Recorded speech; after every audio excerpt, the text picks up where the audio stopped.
الحمدللہ رب العالمین والصلاة والسلام علی سید الانبیاء والمرسلین اما بعد فاعوذ باللہ من الشیطان الرجیم بسم اللہ الرحمن الرحیم اہدنا الصراط المستقیم صدق اللہ مولانا العظیم۔ روحانی پاورفل وظائف میں سے آج ایک اہم سبق دوستوں کی نظر کرنا ہے، اور یہ بہت ہی اہم سبق ہے۔ صرف ایک قرآنی لفظ ہے، اس کو آپ نے لکھنا ہے اور انشاءاللہ آپ کا مسئلہ حل ہوگا۔ اور یہ شادی کے لیے انتہا درجہ مجرب عمل ہے، لیکن اسی طریقے سے لکھیں جس طریقے سے میں آپ کو بتاتا ہوں۔ دوستو، سب سے پہلی بات یہ ہے کہ جائز کام کے لیے کریں، ناجائز کے لیے بالکل نہ کریں۔ جائز مقصد جو بھی ہو، آپ جائز مقصد کے لیے آپ کرنا چاہیں بے شک کر سکتے ہیں۔ مثال کے طور پر شادی کا معاملہ ہے، نوکری کا معاملہ ہے، کاروبار کا معاملہ ہے، یا گھر میں نا اتفاق کا معاملہ ہے، یا پھر میاں بیوی کے اندر جھگڑا ہوتا ہے، آپ اس کو لکھنے بے شک لکھیں۔ انشاءاللہ العزیز انشاءاللہ العزیز رب کی بارگاہ میں پختہ امید ہے کہ آپ کا مسئلہ حل ہوگا انشاءاللہ العزیز۔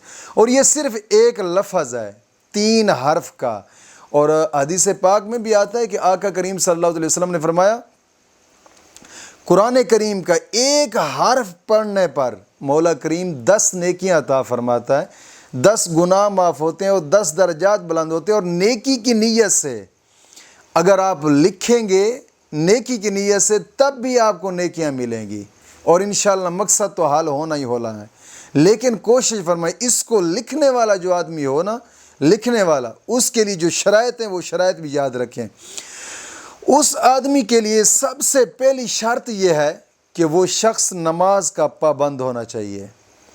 مرد ہے تو جماعت کے ساتھ نماز کا پابند ہو، اگر عورت ہے تو گھر کے اندر نماز کی پابند رہے، اور ہر نماز کے بعد 11 مرتبہ کلمہ طیبہ اور 11 مرتبہ درود پاک، یہ اشد ضروری ہے۔ دوسری شرط یہ ہے کہ ہر وقت وہ شخص باوضو رہے، وقتاً فوقتاً درود پاک پڑھتا رہے جو بھی ٹائم ملتا ہے، لیکن باوضو ہونا ضروری ہے۔ اور وضو ہونے کی ویسے بھی بڑی فضیلت ہے۔ آقا کریم صلی اللہ علیہ وسلم نے ایک مرتبہ حضرت بلال سے فرمایا کہ بلال، میں معراج کی رات جنت میں گیا اور جنت میں اپنے قدموں کے آگے تیرے قدموں کی آہٹ کو سنتا تھا۔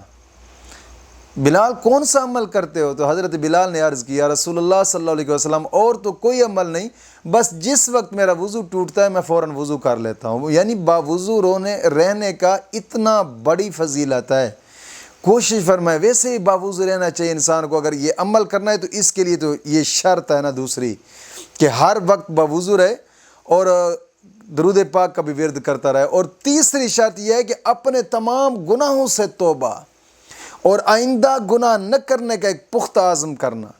آقا کریم صلی اللہ علیہ وسلم کی حدیث مبارکہ حضور نے فرمایا جب انسان صدق کے دل سے گناہوں سے توبہ کرتا ہے نا، تو وہ ایسے ہوتا ہے گویا اس نے گناہ کیا ہی نہیں ہے۔ یعنی گناہوں سے توبہ کرنے کی اتنی انسان کو درجہ ملتا ہے اور اتنی برکت انسان کو ملتی ہے۔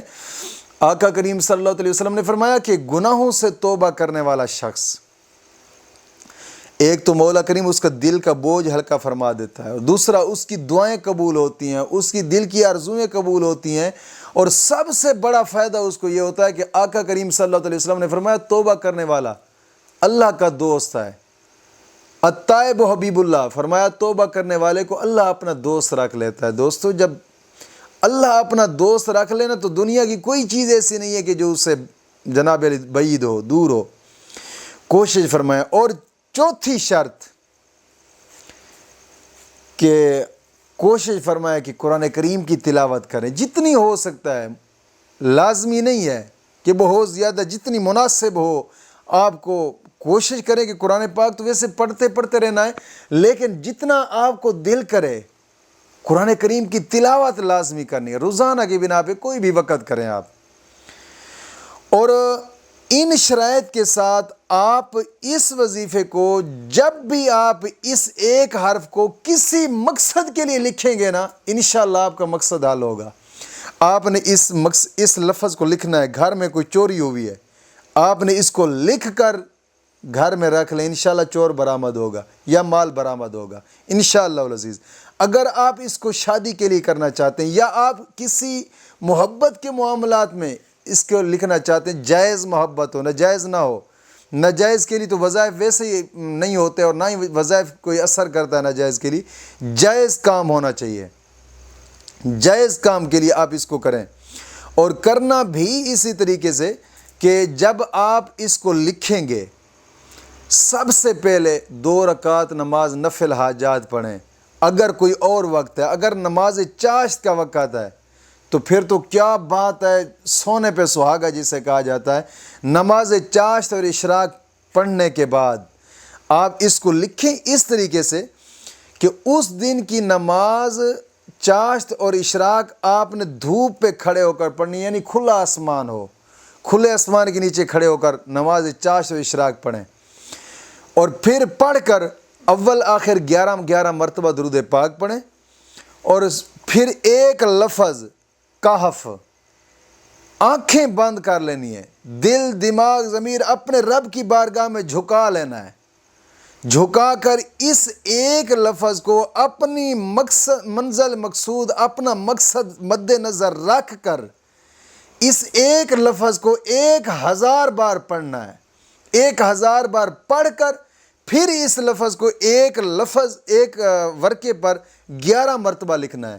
11 مرتبہ لکھ کر پھر اس کے نیچے نام لکھ دیں، اگر کسی کو اپنے تابع کرنا ہے یا میاں بیوی کے اندر محبت بڑھانی ہے یا کوئی نوکری کا مسئلہ ہے وہ اپنا مسئلہ نیچے لکھ لیں، لکھ کر لپیٹ کر اس کو اپنے پاس رکھ لیں۔ اگر میاں بیوی کے اندر محبت بڑھانی ہے تو پھر اس کو لکھ کر دونوں کو پلا دیں، یا پھر چوری کا معاملہ ہے تو اس کو لکھ کر اس ایک لفظ کو اپنے نیچے مقصد لکھ کر مکان کے اندر رکھ لیں۔ اگر شادی کا معاملہ ہے پھر اسی طریقے سے اس لفظ کو لکھ کر اپنے گلے میں ڈال لیں۔ انشاءاللہ العزیز، انشاءاللہ العزیز چند دن گزریں گے آپ کا مسئلہ حل ہوگا انشاءاللہ العزیز۔ سخت ترین مشکل کیوں نہ ہو آپ کی وہ بھی حل ہوگی انشاءاللہ العزیز۔ مولا کریم دین متین کی سمجھ عطا فرمائے۔